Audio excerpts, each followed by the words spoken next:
कभी सोचा है दोस्तों, क्यों इंसान उस चीज पर ज्यादा भरोसा करता है जिसे उसने कभी देखा नहीं, कभी परखा नहीं, और क्यों वह अपनी हर मुश्किल का हल किसी चमत्कार, किसी टोटके में ढूंढता है, अपने कर्म और अपने विवेक में नहीं।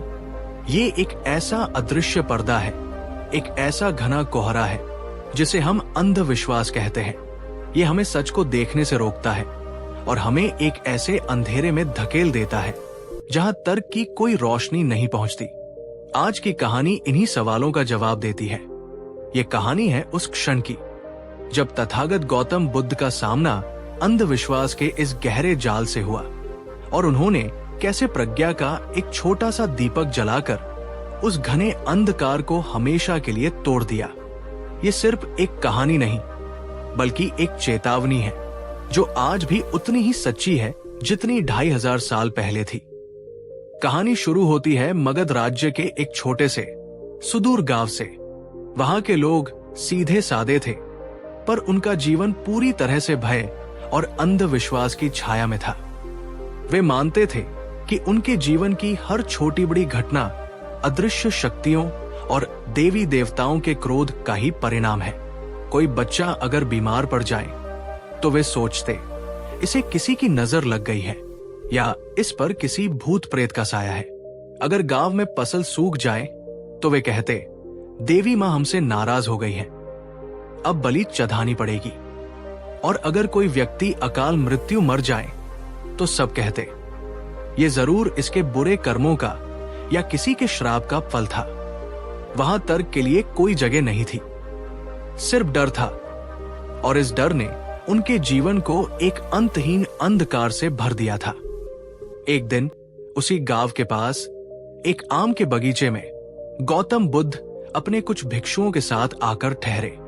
गांव वालों ने जब उनके और उनके शांत तेजस्वी शिष्यों के बारे में सुना तो वे उन्हें देखने के लिए आए, पर उनके मन में श्रद्धा से ज्यादा संदेह और अपनी मान्यताओं का अहंकार था।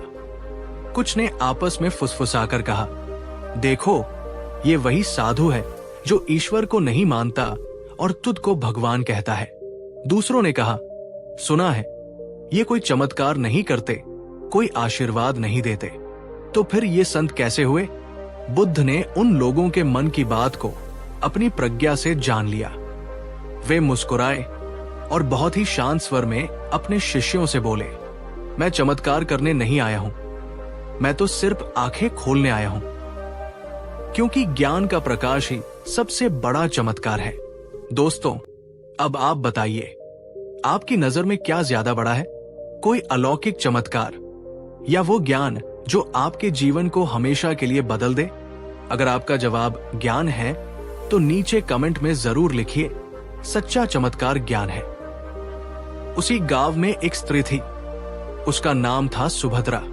उसका छोटा 7 साल का बेटा पिछले कई दिनों से तेज बुखार से तप रहा था। वो दिन दिन कमजोर होता जा रहा था। सुभद्रा ने अपनी सारी जमा पूंजी गांव के तांत्रिक और ओझाओं पर कर्ज कर दी थी। डर के मारे उसने गांव के सबसे बड़े तांत्रिक को बुलाया। तांत्रिक ने कुछ देर मंत्र पढ़े, हवा में राख फूंकी और फिर अपनी आंखें खोलकर एक भयानक घोषणा की, तुम्हारे बेटे पर एक बहुत ही बुरी प्यासी आत्मा का साया बैठ गया है। ये उसे अपने साथ ले जाना चाहती है। अगर इसे बचाना है तो आज रात इसे गांव के बाहर नदी के किनारे अकेला छोड़ आना होगा। अगर ये सुबह तक बच गया तो समझो आत्मा चली गई। ये सुनकर सुभद्रा का कलेजा मुंह को आ गया। वो रोने लगी, नहीं, ऐसा मत कहिए, मेरा बेटा अकेला कैसे रहेगा, वो तो ठंड से ही मर जाएगा। तांत्रिक ने क्रोधित होकर कहा, चुप हो जा स्त्री, अगर तुमने देवी का नियम तोड़ा तो ये आत्मा पूरे गांव पर क्रोधित हो जाएगी और तब कोई नहीं बचेगा। बुद्ध के प्रिय शिष्य आनंद, जो भिक्षाटन के लिए गांव में गए थे, उन्होंने ये हृदय विदारक दृश्य देखा। उन्होंने तुरंत आकर बुद्ध को सब कुछ बताया। बुद्ध का करुणामय हृदय द्रवित हो उठा। वे तुरंत उस मां के घर की ओर चल पड़े। जब वे पहुंचे तो उन्होंने देखा बच्चा आग की तरह बुठार में जल रहा था और माँ एक कोने में बैठी अपने ही बेटे को मौत के मुंह में धकेलने की तैयारी में डरी हमी रो रही थी। बुद्ध ने बच्चे के माथे को छुआ और फिर बड़ी ही कोमलता से उस मां से बोले, सुभद्रा, तुम क्यों डरती हो? वो बोली, भगवान, सब कहते हैं मेरे बेटे को भूत लग गया है। तांत्रिक ने कहा है कि इसे रात को नदी किनारे छोड़ना होगा। बुद्ध मुस्कुराए। उनकी मुस्कान में एक गहरी शांति और तर्क का प्रकाश था। उन्होंने पूछा, सुभद्रा, मुझे एक बात बताओ, ये भूत प्रेत और बुरी आत्माएं क्या सिर्फ गरीबों और कमजोरों को ही सताती हैं? मैंने तो आज तक कभी नहीं सुना कि किसी राजा के बेटे को या किसी शक्तिशाली मंत्री को किसी भूत ने पकड़ा हो। सुभद्रा ने हैरानी से बुद्ध की ओर देखा। उसने कभी इस तरह से सोचा ही नहीं था। वो बोली, आपका मतलब है मेरा बच्चा सिर्फ बीमार है, उस पर किसी भूत का साया नहीं है? बुद्ध बोले, हाँ सुभद्रा, तुम्हारा बच्चा बहुत बीमार है और उसे किसी तंत्र मंत्र की नहीं बल्कि सही देखभाल और औषधि की जरूरत है। डर नहीं, दवा चाहिए। बुद्ध ने अपने शिष्यों से कहा, जाओ तुरंत स्वच्छ शीतल जल लाओ और जंगल से इस ज्वर को शांत करने वाली औषधि की जड़ें लेकर आओ। उन्होंने खुद बच्चे के माथे पर ठंडे पानी की पट्टियां रखी और उसे जड़ी बूटी का रस पिलाया। उन्होंने उस मां से कहा, अपने मन से इस डर को निकाल दो, यही तुम्हारे बच्चे का पहला और सबसे बड़ा इलाज है। 2 दिन और 2 रात बुद्ध और उनके शिष्य वहीं रुके और उस बच्चे की सेवा करते रहे और तीसरे दिन बच्चे का बुखार उतर गया और उसने अपनी आंखें खोली। गांव में ये बात आग की तरह फैल गई। जिस बच्चे को भूत लगा था वो बुद्ध के पास जाकर ठीक हो गया। अब सोचिए दोस्तों, लोगों ने इस घटना से क्या सीखा? क्या उन्होंने ये समझा कि सापस-साई और सही इलाज से बच्चा ठीक हुआ, या फिर उन्होंने एक नया अंधविश्वास बना लिया कि बुद्ध के पास कोई चमत्कारी भूत भगाने की शक्ति है? आप बताइए, लोग अक्सर सच को समझना चाहते हैं या बस एक नया आसान सा अंधविश्वास बना लेना चाहते हैं? नीचे कमेंट में लिखिए, हम सच समझना चाहते हैं। अगले दिन बुद्ध ने गांव के चौपाल पर एक सभा बुलाई। गांव के सैकड़ों लोग वहां आ गए, कुछ भय से, कुछ श्रद्धा से और ज्यादातर जिज्ञासा से। वे देखना चाहते थे कि ये चमत्कारी साधु कौन है। बुद्ध ने शांत स्वर में कहना शुरू किया, मेरे प्रियो, तुम लोग जिन चीजों से डरते हो, जिन भूतों और प्रेतों की कल्पना करते हो, वे असल में बाहर नहीं, तुम्हारे ही मन के भीतर है। डर एक अंधेरा है और अंधविश्वास उस अंधेरे का ही परिणाम है। एक बूढ़े किसान ने खड़े होकर कहा, लेकिन प्रभु, ये तो हम नहीं कहते, हमारे पुरखे भी यही मानते आए हैं, ये हमारी परंपरा है। बुद्ध ने मुस्कुराते हुए एक बहुत ही गहरा सवाल पूछा, अगर तुम्हारे पुरखे अंधेरे में चलते थे और ठोकर खाकर गिरते थे, तो क्या तुम भी वही तलती दोहराओगे या तुम एक दिया जलाने का विवेक दिखाओगे? अगर वे अज्ञान में जिए तो क्या तुम्हारा भी अज्ञान में जीना ही धर्म है? पूरी सभा में एक गहरा सन्नाटा छा गया। लोगों ने कभी अपनी परंपराओं पर इस तरह से सवाल नहीं उठाया था।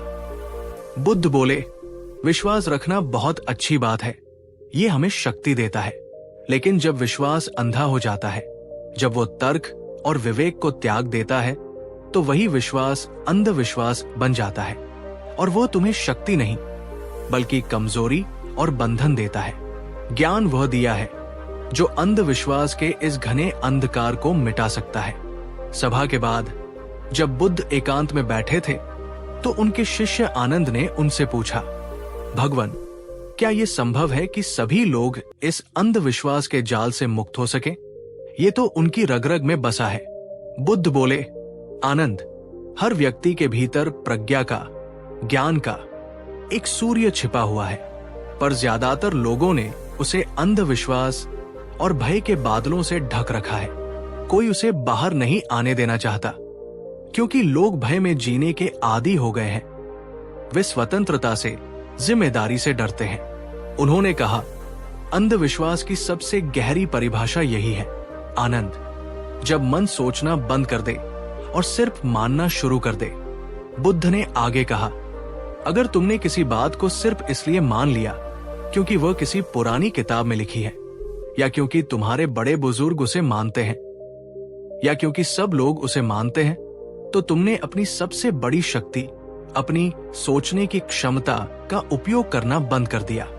और जब सोच बंद हो जाती है तो मनुष्य और पशु में कोई अंतर नहीं रह जाता। दोस्तों, जरा सोचिए, क्या आज भी हम वही नहीं कर रहे हैं? हम नजर उतारने के लिए नींबू मिर्च लटकाते हैं, पर अपने मन को बुरी नजर यानी ईर्ष्या से बचाने के लिए कुछ नहीं करते। हम अपनी गाड़ियों को तो बुरी नजर से बचाने के लिए काला धागा बांधते हैं, पर अपने मन को क्रोध और जल्दबाजी से बचाने के लिए कोई अभ्यास नहीं करते, जो असल में दुर्घटना का कारण बनते हैं।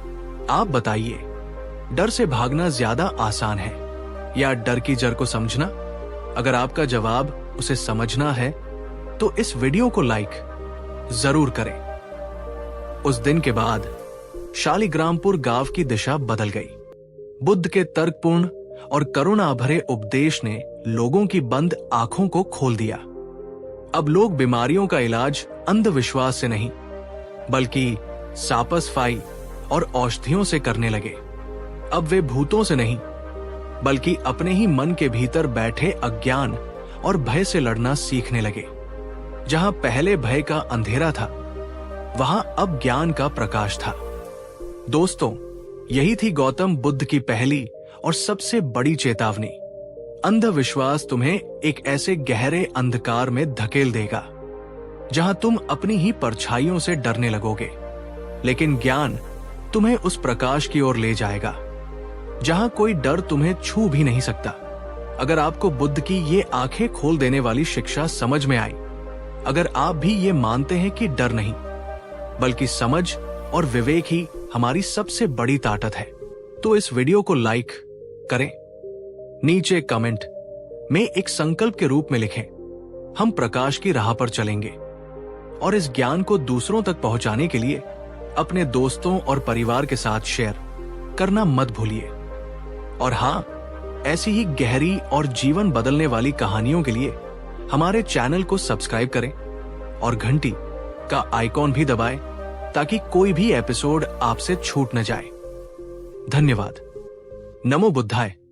पिछले एपिसोड में हमने जाना कि कैसे अंधविश्वास एक ऐसा अंधेरा है जो हमें सच को देखने से रोकता है, पर आज हम अंधविश्वास के एक और उससे भी ज्यादा आकर्षक और खतरनाक रूप की बात करने जा रहे हैं। ये है चमत्कार का नशा।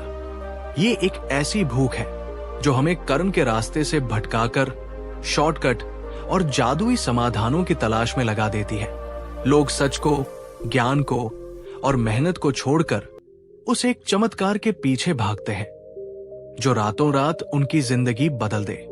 और जब कोई उन्हें सच्चाई बताने आता है, उन्हें ज्ञान का मार्ग दिखाने आता है, तो वही लोग उसे अपना दुश्मन समझ लेते हैं। ऐसा ही हुआ जब तथागत गौतम बुद्ध पहुंचे वृजनपुर नामक गांव में। एक ऐसा गांव जो सच पर नहीं बल्कि चमत्कारों पर विश्वास करता था, जहां पूजा तो होती थी पर समझ और विवेक का कोई स्थान नहीं था, जहां भक्ति तो थी पर वो अंधी थी। आज की कहानी आपको बताएगी कैसे बुद्ध ने इस गांव के चमत्कार के नशे को तोड़ने की कोशिश की और लोगों को दिखाया कि इस दुनिया का सबसे बड़ा चमत्कार बाहर नहीं, हमारे अपने ही भीतर है।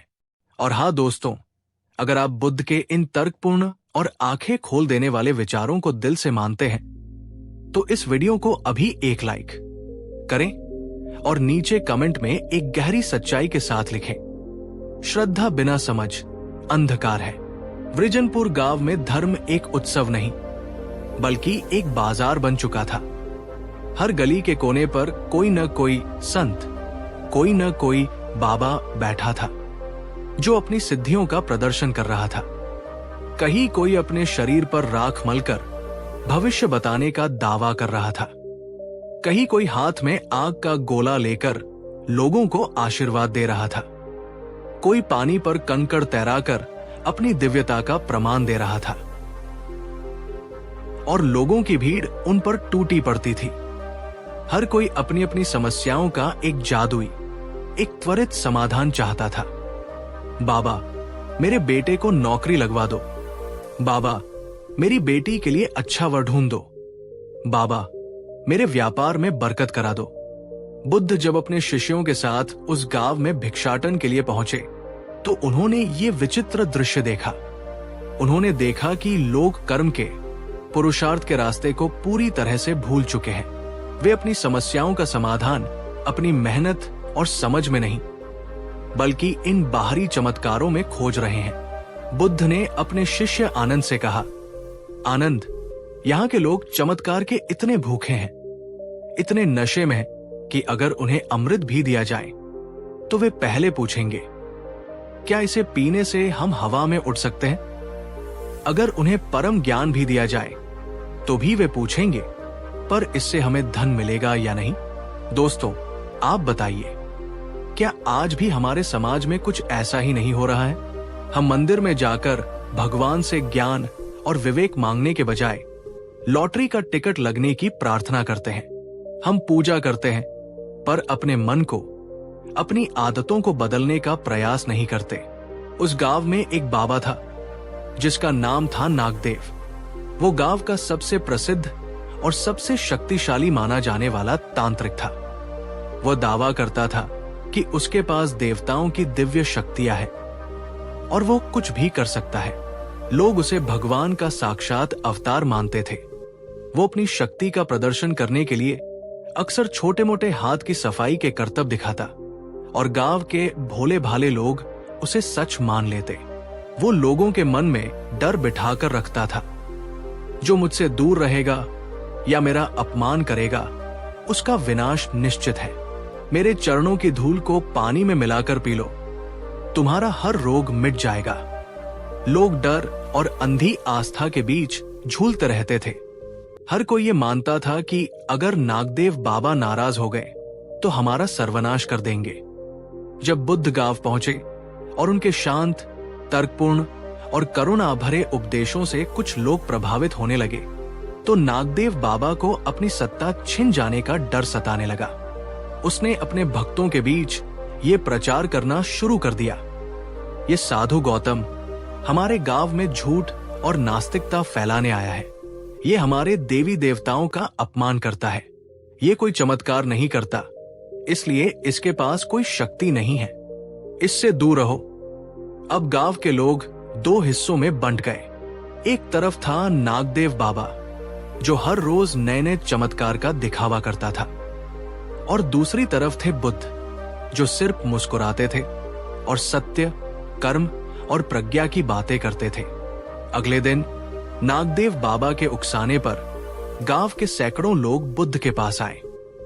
उन्होंने बुद्ध को घेर लिया और एक स्वर में मांग करने लगे, हे गौतम, अगर आप सच में ज्ञानी हैं, अगर आप सच में बुद्ध हैं, तो हमें कोई चमत्कार दिखाइए। हवा में उड़कर दिखाइए या इस सूखी नदी में पानी लाकर दिखाइए। तभी हम आप पर विश्वास करेंगे कि आप महान हैं। बुद्ध ने बड़ी ही शांति और करुणा से उस उत्तेजित भीड़ को देखा। उन्होंने शांत स्वर में कहा, मेरे प्रियो, तुम्हें चमत्कार क्यों चाहिए?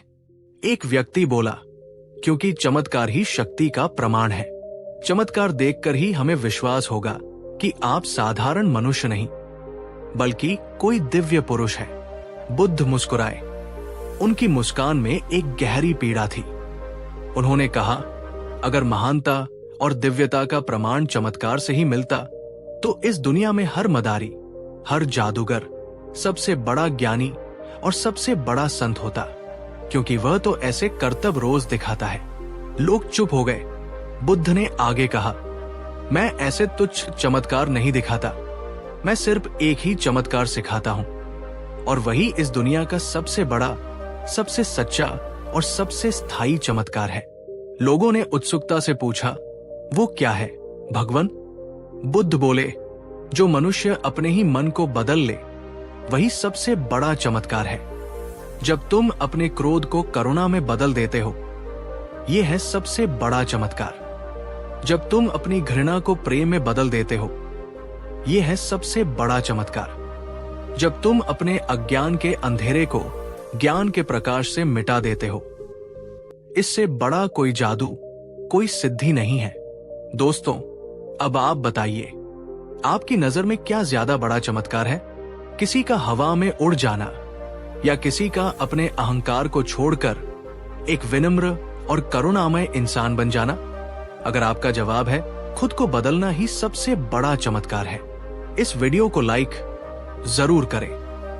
बुद्ध के इस उत्तर से नागदेव बाबा और भी ज्यादा घबरा गया। उसे लगा कि लोग अब उसकी सच्चाई जान जाएंगे। उसने भीड़ में ऐलान किया, ये गौतम सिर्फ बातों से बहला रहा है। कल सुबह मैं पूरी सभा के सामने ये साबित कर दूंगा कि सच्चा कौन है और झूठा कौन। अगली सुबह गांव का चौक हजारों लोगों से खचाखच भरा था। नागदेव बाबा एक ऊंचे मंच पर खड़ा था और बुद्ध शांत भाव से एक वृक्ष के नीचे बैठे थे। बाबा ने अपनी आंखें बंद की, कुछ अस्पष्ट मंत्र पढ़े और चिल्लाया, मैं देवताओं का आह्वान करता हूं। अगर मैं सच्चा हूं और मुझ में दिव्य शक्ति है तो आकाश से फूलों की वर्षा हो।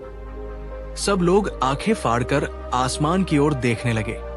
कुछ पल की खामोशी के बाद अचानक मंच के ऊपर लगे एक पेड़ से सचमुच कुछ फूल नीचे गिरे, जो शायद बाबा के ही किसी चेले ने हिलाए थे।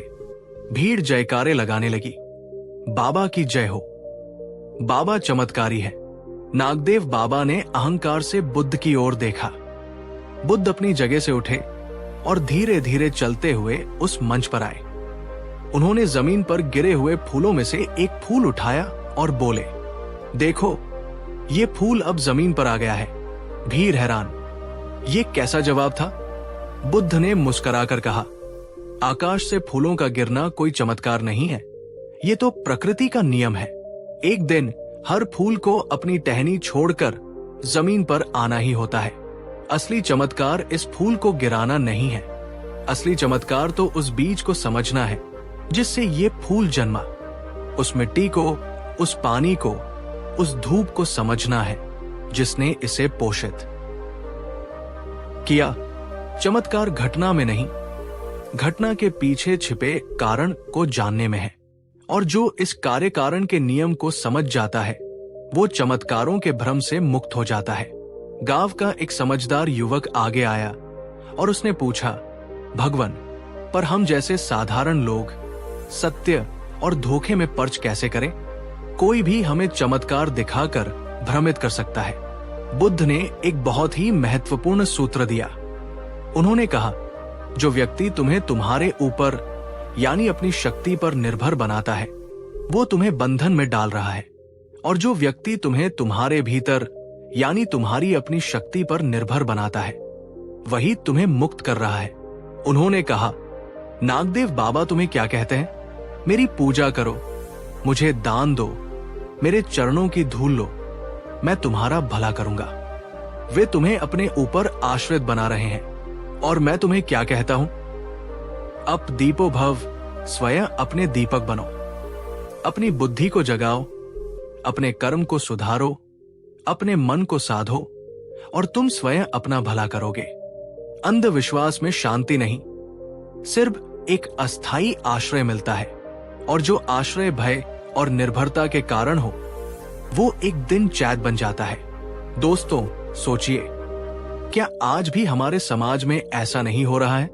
हम अपनी समस्याओं का समाधान खुद खोजने के बजाय किसी बाबा, किसी तांत्रिक या किसी ज्योतिषी के पास जाते हैं और अपनी जिंदगी की बागडोर उनके हाथ में दे देते हैं बिना सोचे समझे।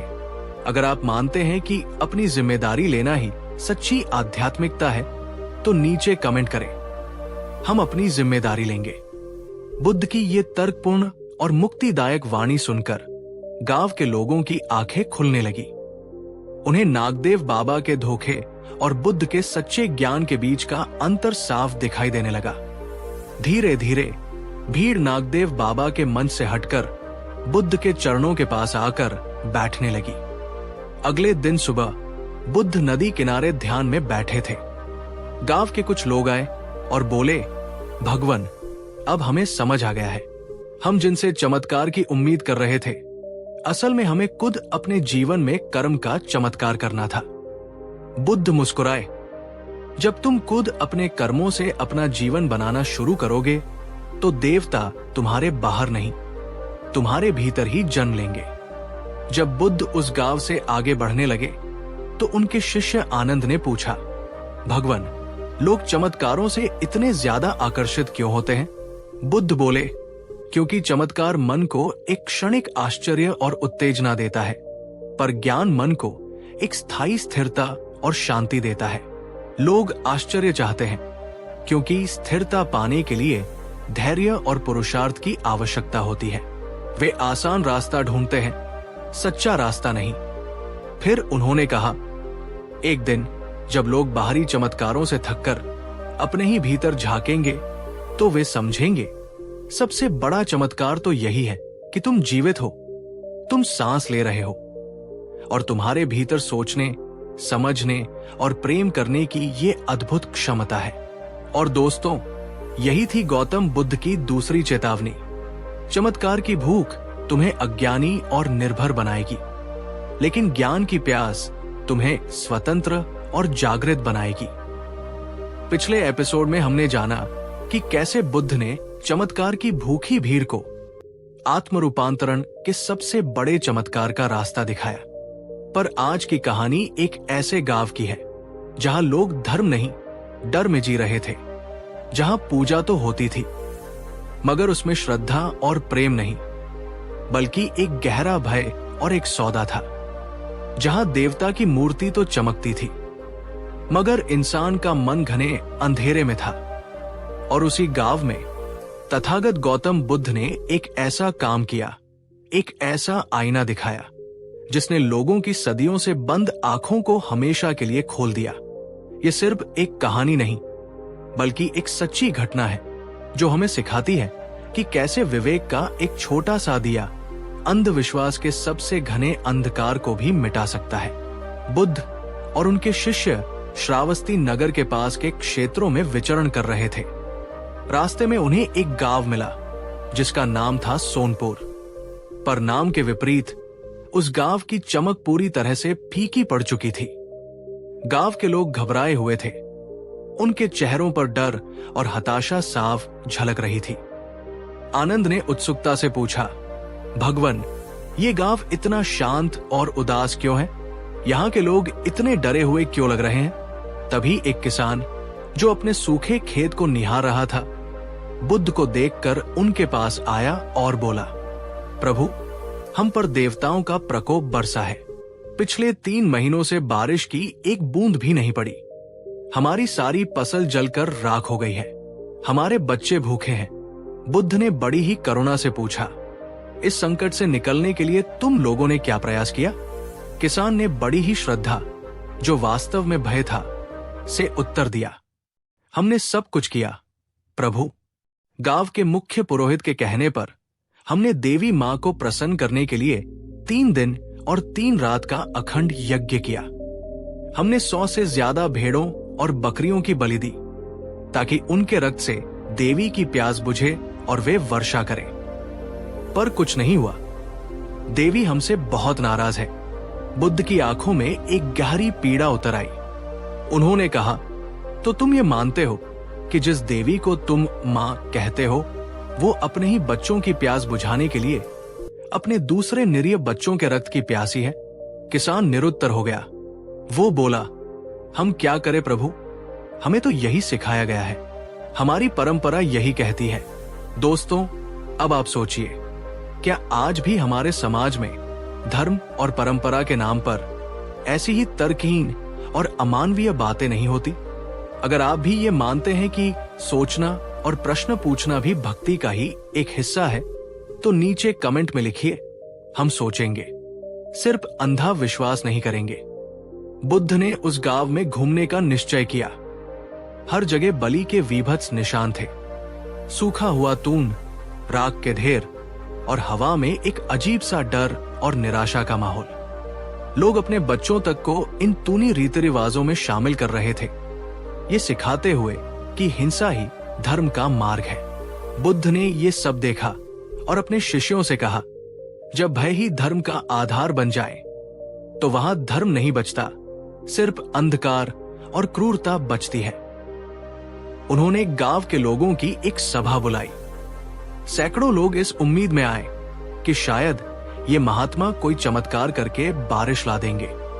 बुद्ध ने बहुत ही शांत स्वर में पूछा, मेरे प्रियो, तुम सब ये क्यों मानते हो कि देवता को कुन चाहिए?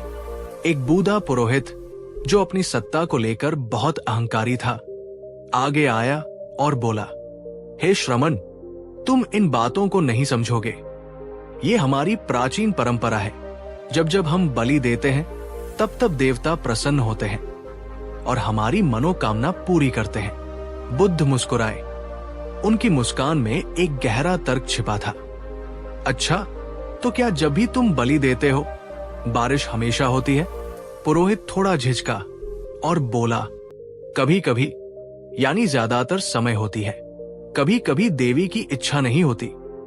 बुद्ध ने कहा, तो क्या ये सच नहीं है कि जब बारिश होती है तब तुम कहते हो ये हमारी बलि के कारण हुआ, देवी खुश हो गई, और जब बारिश नहीं होती तब तुम कहते हो देवी अभी भी नाराज है और बड़ी बलि देनी होगी? इस तरह तो तुम कभी तलत हो ही नहीं सकते। तुमने अपनी मान्यता को बचाने के लिए दोनों तरफ से जवाब तैयार कर रखे हैं। क्या तुमने कभी ये सोचने की कोशिश की कि शायद बारिश का होना या न होना किसी देवता की मनमानी या नाराजगी पर नहीं, बल्कि हवा, बादलों और प्रकृति के किसी गहरे नियम पर निर्भर करता हो? ये सुनकर भीड़ सन्न रह गई। आज तक किसी ने भी उनकी सदियों पुरानी मान्यता पर इस तरह से इतने सीधे तर्क से सवाल नहीं पूछा था। गांव का पुरोहित अपनी हार बर्दाश्त नहीं कर पा रहा था। उसने बुद्ध को चुनौती दी, अगर तुम इतने ही बड़े ज्ञानी हो, अगर तुम्हारी बातें सच हैं, तो तुम ही बिना बलि दिए बारिश कराकर दिखा दो, तभी हम मानेंगे। भीड़ ने भी शोर मचाना शुरू कर दिया। हाँ, कर दिखाओ, चमत्कार दिखाओ। बुद्ध मुस्कुराए। उन्होंने कहा, अगर मैंने आज कोई चमत्कार कर भी दिया तो तुम उससे क्या सीखोगे? तुम बलि देना छोड़ दोगे और मेरी पूजा करना शुरू कर दोगे। तुम एक अंधविश्वास को छोड़कर एक दूसरे अंधविश्वास को पकड़ लोगे। तुम फिर से अपनी जिम्मेदारी किसी और पर डाल दोगे। लोग चुप हो गए। बुद्ध बोले, ज्ञान का उद्देश्य चमत्कार दिखाकर भक्त बनाना नहीं, बल्कि समझ पैदा करके इंसान को स्वतंत्र बनाना है। अगर तुम ये समझ जाओगे कि वर्षा प्रकृति का एक चक्र है, तो तुम्हें किसी देवता से डरने या किसी बलि की हिंसा करने की जरूरत ही नहीं पड़ेगी। लेकिन पुरोहित और भीड़ अपनी जिद पर अड़े रहे। लोगों को तभी यकीन होगा जब वे अपनी आंखों से कोई संकेत देखेंगे। बुद्ध ने एक गहरी सांस ली। वे समझ गए कि इन लोगों की बंद आंखों को खोलने के लिए सिर्फ शब्द काफी नहीं होंगे। उन्होंने कहा, ठीक है, मैं कोई चमत्कार नहीं करूंगा, पर मैं प्रकृति के संकेतों को पढ़ना जानता हूं। उन्होंने आसमान की ओर देखा, हवा के रुद्र को महसूस किया और पास के पेड़ों पर बैठे पक्षियों के व्यवहार को ध्यान से देखा। फिर उन्होंने कहा, तुम सब एक वादा करो, अगर आज सूर्यास्त से पहले बारिश हुई तो तुम सब आज से ही इस गांव में किसी भी जीवित प्राणी की हिंसा करना छोड़ दोगे और ज्ञान के मार्ग पर चलने का संकल्प लोगे। भीड़ ने अहंकार से हामी भर दी, क्योंकि आसमान में बादल का एक टुकड़ा भी नहीं था। बुद्ध एक पेड़ के नीचे शांत भाव से ध्यान में बैठ गए। गांव के लोग उनके चारों ओर खड़े होकर इंतजार करने लगे। कुछ उनका मजाक उड़ा रहे थे, कुछ उत्सुकता से देख रहे थे। घंटे बीतने लगे। दोपहर ढलकर शाम होने लगी। सूरज नीचे जाने लगा। पुरोहित और उसके समर्थक मुस्कुराने लगे। देखा, हमने कहा था ना, ये सिर्फ बातें बनाना जानता है। तभी अचानक पश्चिम दिशा से हवा का रुख बदला। आसमान में दूर से कुछ काले बादल घिरने लगे। लोगों ने अविश्वास से देखा। हवा तेज होने लगी और कुछ ही देर में ठंडी बूंदें जमीन पर गिरने लगी और फिर देखते ही देखते मूसलाधार बारिश शुरू हो गई। लोग अपनी आंखों पर विश्वास नहीं कर पा रहे थे। वे चीखने लगे, चमत्कार, ये तो चमत्कार है। बुद्ध ने बारिश करा दी। बुद्ध एक देवता है। जब बारिश थोड़ी थमी तो बुद्ध ने अपनी आंखें खोली। उन्होंने भीड़ को शांत करते हुए कहा, यह कोई चमत्कार नहीं है, ये प्रकृति का विज्ञान है। मैंने सिर्फ हवा के बदलते रुख, बादलों के प्रकार और पशु पक्षियों के व्यवहार को देखकर ये अनुमान लगाया था कि प्रकृति वर्षा के लिए तैयार हो रही है। मैंने बारिश कराई नहीं, मैंने सिर्फ उसके आने के सही समय को पहचाना। फिर उन्होंने उस पुरोहित से कहा, तुम हर रोज इसी प्रकृति के बीच रहते हो, पर तुमने कभी उसे समझने की कोशिश ही नहीं की। तुमने सिर्फ उससे डरना सीखा है। देवता आकाश में बैठकर तुम्हारी किस्मत का फैसला नहीं करते।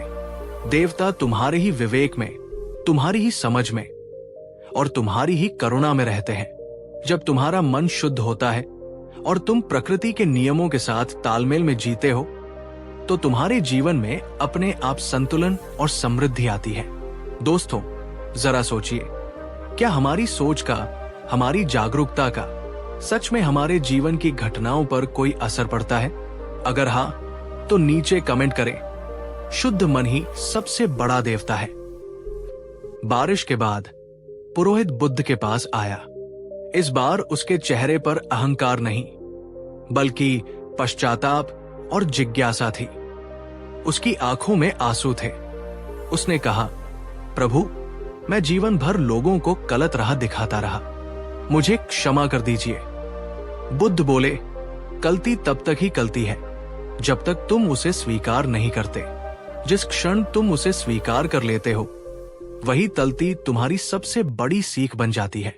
पुरोहित ने कहा, अब मैं हिंसा का मार्ग छोड़कर लोगों को सिखाऊंगा कि सच्चा धर्म कर्म और ज्ञान में है। बुद्ध मुस्कुराए, आज तुमने अपने जीवन का सबसे बड़ा चमत्कार तुद कर दिया है।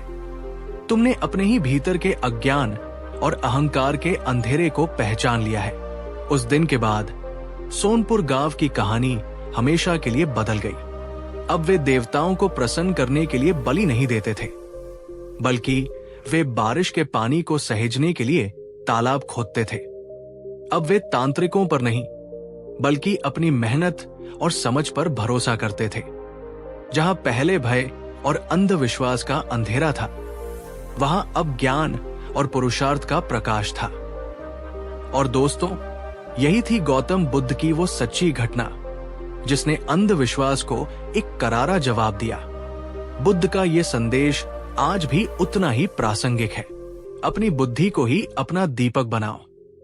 अपनी आंखों से देखो, अपनी समझ से परखो, दूसरों की कही सुनी बातों पर नहीं। अगर आपको बुद्ध की ये आंखें खोल देने वाली शिक्षा और ये कहानी पसंद आई हो, तो इस वीडियो को लाइक करें, नीचे कमेंट करें।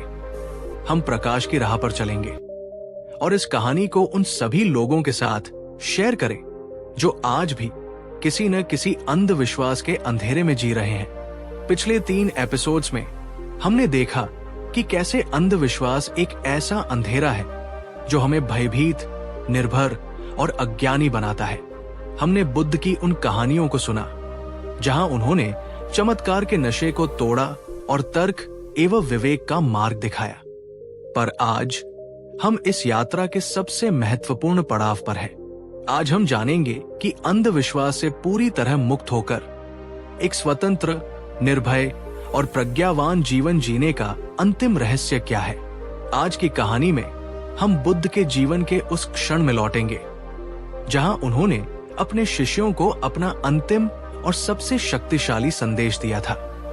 एक ऐसा संदेश जो किसी बाहरी ईश्वर, किसी बाहरी गुरु या किसी बाहरी चमत्कार पर नहीं, बल्कि हमारी अपनी ही आंतरिक क्षमता पर आधारित है। बुद्ध ने हमेशा कहा, अप दीपो भव, अपने दीपक स्वयं बनो। लेकिन सवाल यह है कि यह दीपक कैसे जलाया जाए? इसकी विधि क्या है? क्या हम वाकई अपने भीतर वो प्रकाश जलाते हैं, या फिर हम आज भी अंधविश्वास की ठंडी हवाओं में बुझते रहते हैं? बुद्ध कुछ महीनों के बाद उसी गांव सोनपुर में लौटे जहां उन्होंने प्रकृति के संकेतों को पढ़कर बारिश की भविष्यवाणी की थी और लोगों को बलि की हिंसा से रोका था। पर इस बार गांव का माहौल उनकी अपेक्षा से बहुत अलग था। गांव के बीचों बीच उसी पेड़ के नीचे जहां बुद्ध ने बैठकर ध्यान किया था, लोगों ने एक छोटा सा मंदिर बना दिया था और उसमें बुद्ध की एक काल्पनिक मूर्ति रखकर वे उसकी पूजा कर रहे थे।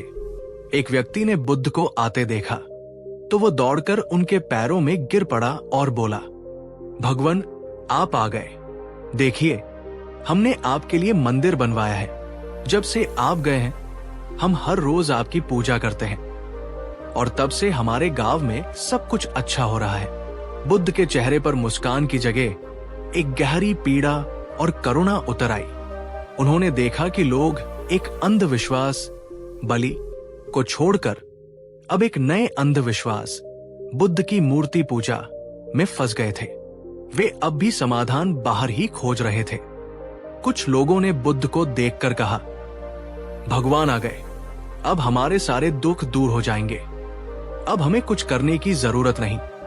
बुद्ध ने बड़े ही शांत पर दृढ़ स्वर में कहा, रुको, यदि मेरे सिर्फ आने जाने से ही तुम्हारे दुख दूर होते तो तुम सब अब तक मुक्त हो चुके होते।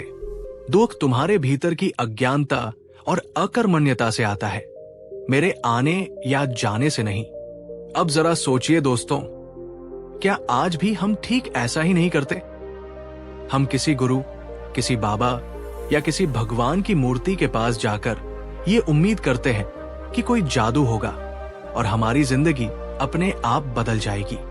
हम उनकी तस्वीरों की पूजा करते हैं, पर उनके द्वारा दिखाए गए रास्ते पर एक कदम भी नहीं चलते। लेकिन क्या बिना खुद को बदले सिर्फ किसी और की पूजा करने से हमारा जीवन बदल सकता है? अगर ये सवाल आपको झकझोरता है तो इस वीडियो को लाइक कीजिए, क्योंकि अभी आगे की कहानी आपके भीतर की सोई हुई शक्ति को जगा देगी। उसी भीड़ में एक छोटा बच्चा भी था। उसका नाम था सोमा। उसने बड़ी ही मासूमियत से बुद्ध से पूछा, गुरुजी, पहले गांव के लोग कहते थे कि देवी माँ बारिश लाती है, अब लोग कहते हैं कि आपने बारिश लाई, तो सच्चे देवता कौन है? ये सुनकर पूरी भीड़ शांत हो गई। ये एक बच्चे का सवाल था, पर यह सबसे गहरा दार्शनिक प्रश्न था। बुद्ध मुस्कुराए। वे उस बच्चे के पास बैठे और बोले, बेटा, क्या तुमने कभी बारिश को देखा है? हाँ गुरुजी, सोमा बोला। क्या तुमने कभी बादलों को देखा है? हाँ गुरुजी। क्या तुमने कभी सूरज को देखा है जो समुद्र के पानी को भाप बनाता है?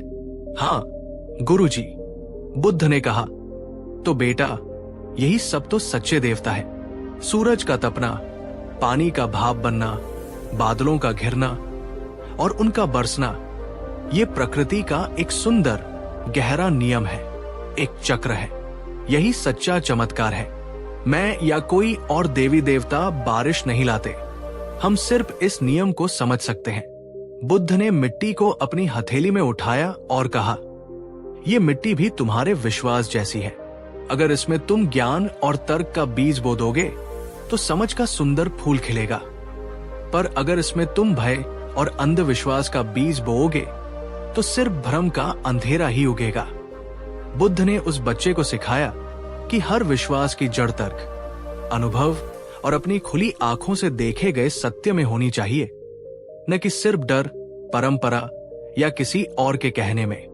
बुद्ध जानते थे, अगर एक बच्चे की सोच खुल जाए तो आने वाली पूरी पीढ़ी एक नया रोशन भविष्य बन सकती है। उस दिन बुद्ध ने उन गांव वालों को, जो उन्हें ही भगवान मान बैठे थे, अंधविश्वास के विरुद्ध अपनी सबसे बड़ी और अंतिम चेतावनी दी। बुद्ध ने सबको गांव के चौक में बुलाया। उन्होंने मिट्टी का एक थाली दिया उठाया और कहा, देखो इस दिए को, ये बिल्कुल तुम्हारे जैसा है। इसके भीतर प्रकाश देने की, रोशन होने की पूरी क्षमता है, पर अभी ये अंधेरे में है। फिर उन्होंने उसमें तेल डाला और एक बाती रखी। उन्होंने कहा, ये तेल और बाती तुम्हारे भीतर का ज्ञान और विवेक है। फिर उन्होंने एक जलती हुई तीली उठाई और कहा, और ये तीली एक गुरु या धम्म की तरह है, जो सिर्फ तुम्हें रास्ता दिखा सकती है, तुम्हें एक चिंगारी दे सकती है। उन्होंने उस तीली से दिए को जला दिया। दिया रोशन हो गया। उन्होंने कहा, अब ये दिया जल रहा है, ये प्रकाश दे रहा है, लेकिन अगर अब जोर की हवा का एक झोंका आए तो क्या होगा? सब बोले, भगवन, ये बुझ जाएगा। बुद्ध ने कहा, वो हवा ही अंधविश्वास है, दूसरों की राय है और तुम्हारा अपना आलस्य है, और ये दिया तुम्हारा अपना ज्ञान है। जब तक तुम अपने इस जलते हुए ज्ञान के दिए को अपने ही हाथों से, अपनी ही चेतना से, सजगता से ढकना नहीं सीखोगे, जब तक तुम उसकी रक्षा नहीं करोगे, तब तक अंधविश्वास की कोई भी छोटी सी हवा, कोई भी छोटा सा भय उसे बुझा देगा और तुम फिर से अंधेरे में रह जाओगे। बताइए दोस्तों, क्या हम अपने ज्ञान के इस दिए को बचा पाए हैं, या हम दूसरों के कहने पर, परंपराओं के नाम पर, या सिर्फ आलस्य के कारण उसे तुध ही बुझा देते हैं? नीचे कमेंट में लिखिए, मैं अपने दीपक को जलाए रखूंगा। संध्या का समय था। बुद्ध जानते थे कि अब इस गांव से उनके प्रस्थान का समय आ गया है। उन्होंने गांव के लोगों को अंतिम बार संबोधित किया। उन्होंने कहा, मेरे प्रियो, मेरी पूजा मत करो, मेरे मंदिर मत बनाओ, मुझे भगवान मत समझो। अगर तुम ऐसा करते हो तो तुम मेरी सबसे बड़ी शिक्षा का ही अपमान कर रहे हो। मैं तो सिर्फ एक उंगली हूं जो चांद की ओर इशारा कर रही है। मूर्ख वह है जो उंगली को ही देखता रह जाता है। बुद्धिमान वह है जो उंगली की दिशा में देखकर स्वयं चांद को देखता है। मैं वो उंगली हूं और सत्य वह चांद है। मुझे मत पकड़ो, सत्य को खोजो। उन्होंने अपनी हथेली ऊपर उठाई और अपने जीवन का सार, अपना अंतिम संदेश दिया। अब दीपो भव, स्वयं अपने दीपक बनो। किसी और की रोशनी के सहारे मत जियो। अपनी शरण स्वयं बनो, किसी और की शरण में मत जाओ। प्रकाश बाहर मत ढूंढो, उसे अपने ही भीतर जलाओ। तो दोस्तों, क्या आपने अपना दिया जलाया है, या आप अब भी किसी और के हाथ में दिया पकड़े उसके पीछे पीछे चल रहे हैं? नीचे कमेंट में एक संकल्प के साथ लिखिए, मैं अपना दीपक खुद जलाऊंगा। महीनों बाद जब आनंद दोबारा उस गांव में गए तो वे देखकर हैरान रह गए। गांव के बीच बना वो मंदिर अब मंदिर नहीं, बल्कि एक पाठशाला बन चुका था, जहां बच्चे तर्क और विज्ञान की शिक्षा ले रहे थे। लोग अब बुद्ध की मूर्ति की पूजा नहीं करते थे, बल्कि हर शाम एक साथ बैठकर बुद्ध द्वारा सिखाए गए ध्यान का अभ्यास करते थे। वे अब समस्याओं का हल किसी चमत्कार में नहीं, बल्कि अपनी मेहनत, एकता और समझ में खोजते थे। गांव की गलियां अब सिर्फ दियों से नहीं, बल्कि लोगों की जागी हुई चेतना और उनके आत्मविश्वास के प्रकाश से जगमगा रही थी। उन्होंने बुद्ध को भगवान नहीं, बल्कि अपना सबसे बड़ा शिक्षक बना लिया था। दोस्तों, बुद्ध ने कभी किसी से अपनी पूजा नहीं चाही। उन्होंने सिर्फ एक ही चीज चाही कि इंसान अपनी सबसे बड़ी शक्ति, अपनी सोचने की क्षमता, अपनी विवेक बुद्धि का उपयोग करे, क्योंकि सवाल ही वह दिया है जो हमें अंधविश्वास के अंधेरे से मुक्त करता है। आज जब चारों ओर अंधविश्वास, डर और चमत्कारों का बाजार लगा है, तो बुद्ध की ये चेतावनी और उनका ये अंतिम संदेश पहले से कहीं अधिक जरूरी और प्रासंगिक है। अंधविश्वास तुम्हें हमेशा अंधेरे में धकेलेगा, सच्चा ज्ञान ही तुम्हें मुक्त करेगा। अगर आप भी ये मानते हैं कि सच्चा धर्म समझ है, अंधी आस्था नहीं, तो इस सीरीज को सफल बनाने के लिए इस वीडियो को लाइक, कमेंट और शेयर करें। और याद रखिए, अंधेरे को कोसने से अच्छा है अपने हिस्से का एक छोटा सा दीपक जलाइए। कहानी 2। क्या आपने कभी अपनी आंखें बंद करके सोचा है कि आपके जीवन में आए कुछ लोग, कुछ रिश्ते अचानक क्यों बदल गए? क्या कभी महसूस किया है कि कोई जो कल तक आपकी परवाह का हर सबूत देता था, आज आपको पहचानता भी नहीं? वो इंसान जो आपके हर मुश्किल वक्त में साथ होने का वादा करता था, आज अपनी ही दुनिया में खुश है, जैसे आप कभी थे ही नहीं। अगर हाँ, तो ये कहानी आपके लिए है। दोस्तों, आज हम किसी आम कहानी की बात नहीं कर रहे। आज हम उस ज्ञान के सागर में गोता लगाएंगे जो 2500 साल पहले गौतम बुद्ध ने दुनिया को दिया था। ये कहानी उस कड़वे सच के बारे में है जिसे हम सबने कभी न कभी अनुभव किया है। लोग सिर्फ काम निकलने तक साथ होते हैं, लेकिन कहानी यही खत्म नहीं होती। बुद्ध हमें ये भी सिखाते हैं कि जब दुनिया ऐसी हो तो हमें कैसा होना चाहिए। तो अपनी सारी चिंताओं को कुछ पल के लिए भूल जाइए और मेरे साथ चलिए इस यात्रा पर, जो शायद आपके देखने का नजरिया हमेशा के लिए बदल दे। एक समय की बात है, गौतम बुद्ध मगध के एक छोटे से गांव में ठहरे हुए थे। हर सुबह की तरह वो अपने शिष्यों और गांव के लोगों को जीवन का सार समझा रहे थे। उनके चेहरे पर एक दिव्य शांति थी और उनकी वाणी में ऐसी शक्ति थी कि सुनने वाला हर व्यक्ति अपनी सुध बुध खो बैठता था। उस दिन भी सभा खचाखच भरी हुई थी।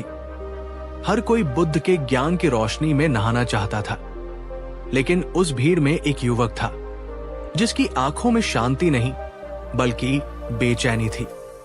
उसके चेहरे पर गुस्सा और निराशा साफ झलक रही थी। वो अपनी जगह से खड़ा हुआ। उसकी आवाज में दर्द और थोड़ी कड़वाहट थी। तथागत, आप हर दिन प्रेम, करुणा और निस्वार्थता की बातें करते हैं। आप कहते हैं कि हमें सबसे प्रेम करना चाहिए, लेकिन क्या आपने इस दुनिया को देखा है? यहाँ कोई किसी से प्रेम नहीं करता। यहाँ सब मतलबी है, सब स्वार्थी है। लोग आपके साथ तब तक अच्छे होते हैं जब तक उन्हें आपसे कोई काम होता है।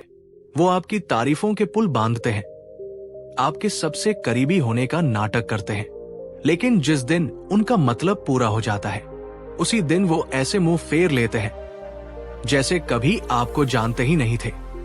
बताइए, ऐसे लोगों के साथ प्रेम का रिश्ता कैसे निभाया जाए? ये दुनिया तो सिर्फ लेन देन पर चलती है। उस युवक का एक एक शब्द वहां बैठे हर इंसान के दिल में तीर की तरह चुभ रहा था, क्योंकि उसकी कहानी सिर्फ उसकी नहीं थी, वो हम सबकी कहानी थी। उस एक सवाल ने पूरी सभा को मौन कर दिया था। दोस्तों, इससे पहले कि हम जाने बुद्ध ने क्या जवाब दिया, मैं आपसे पूछना चाहता हूं, क्या आपके जीवन में भी कोई ऐसा इंसान आया है जिसने मतलब निकलते ही अपना रंग बदल लिया? अगर हाँ, तो नीचे कमेंट में बस हाँ अनुभव किया है लिखिए।